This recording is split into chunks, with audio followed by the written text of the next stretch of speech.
Hello friends, ಇವತ್ತು ನಾನು ಸಪೋಟ juice ಮಾಡ್ತಾಯಿದ್ದೀನಿ. ನೋಡಿ ಹೇಗೆ ಮಾಡೋದು ಅಂತ.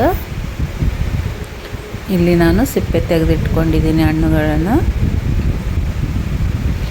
ಮೇಲ್ಗಡೆ ಎಲ್ಲ ಸಿಪ್ಪೆ ತೆಗೆದು ಸಪೋಟನ ಜಾರ್ನಲ್ಲಿ ಹಾಕ್ತಾಯಿದ್ದೀನಿ.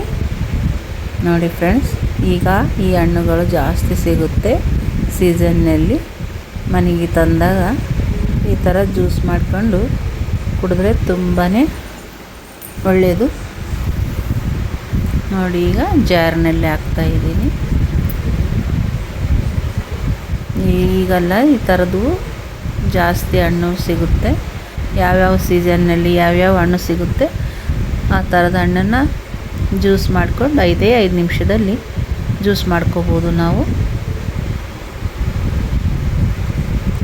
ಹೊರಗಡೆ ಒಂದು ಜ್ಯೂಸ್ ತೊಗೋಕ್ಕೋದ್ರೆ 50-60 ರೂಪಾಯಿ ಹೇಳ್ತಾರೆ. ಆದ್ರೂ ಅದು ನೀಟಾಗಿ ಮಾಡಿರಲ್ಲ.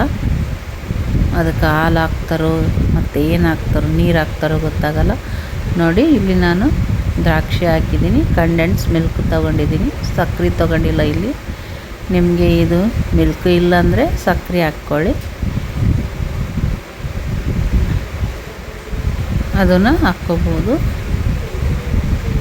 ನಾನಿಲ್ಲಿ ಕಂಡೆನ್ಸ್ ಮಿಲ್ಕ್ ಹಾಕಿದ್ದೀನಿ. ಇದು ಸ್ವೀಟ್ ಇರುತ್ತೆ, ಹಾಗಾಗಿ ನಾನು ಸಕ್ಕರೆ ಹಾಕಲ್ಲ.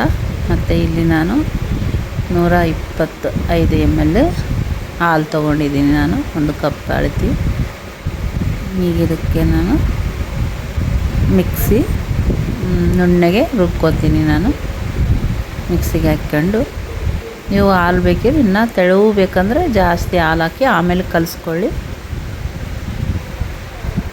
ನೋಡಿ, ಈ ಥರ ತುಂಬಾ ಟೇಸ್ಟಿ ಇದೆ ಫ್ರೆಂಡ್ಸ್.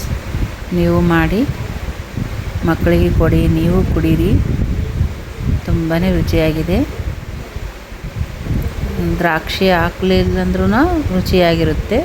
ಹಾಗೇ ಮಾಡಿ. ಸಪೋಟ ಇದ್ದರೆ ನಾನು ಮನೆಯೊಳಗೆ ಇದ್ದು ಅಂತೇಳಿ ದ್ರಾಕ್ಷಿನ ಸೇರಿಸಿದ್ದೀನಿ. ನೋಡಿ, ಈಗ ಹಾಕ್ತಾಯಿದ್ದೀನಿ. ನಿಮ್ಗೆ ಇನ್ನೂ ಸ್ವಲ್ಪ ತೆಳು ಬೇಕಂದರೆ ಇನ್ನು ಸ್ವಲ್ಪ ಹಾಲು ಹಾಕ್ಕೊಳ್ಳಿ. ಇದಕ್ಕೆ ನಾನು ನಿಮ್ಗೆ ಹಾಗೇ ತೋರಿಸ್ತಾ ಇದ್ದೀನಿ. ನೋಡಿ ಫ್ರೆಂಡ್ಸ್, ಇಷ್ಟೊಂದು ರೆಡಿ ಆಯಿತು. 5 ಸಪೋಟಲಿಂದ 1 ಕಪ್ಪು ದ್ರಾಕ್ಷಿಲಿಂದ ಇಷ್ಟು ಜ್ಯೂಸ್ ರೆಡಿ ಆಯಿತು.